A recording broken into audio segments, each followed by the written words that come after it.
In this video, you'll learn how to add a referral code in Binance after you've completed your registration. This process involves checking your account settings and potentially contacting support if the option is available to you. Begin by logging into your Binance account using your credentials. Once you're logged in, navigate to your profile dashboard. Look for the section labeled Referral or Reward Center.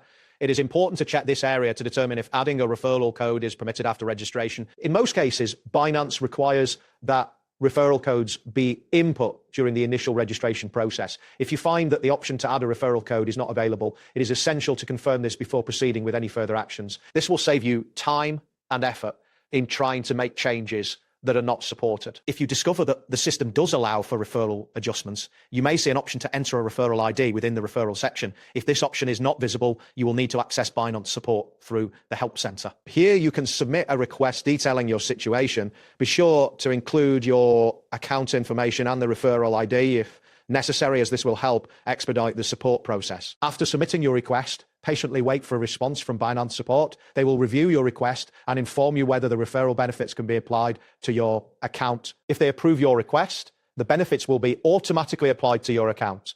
If they do not approve it, no changes will be made, and you will need to check your referral dashboard to confirm your final status. That wraps up today's guide. Thanks for watching, and catch you in the next tutorial.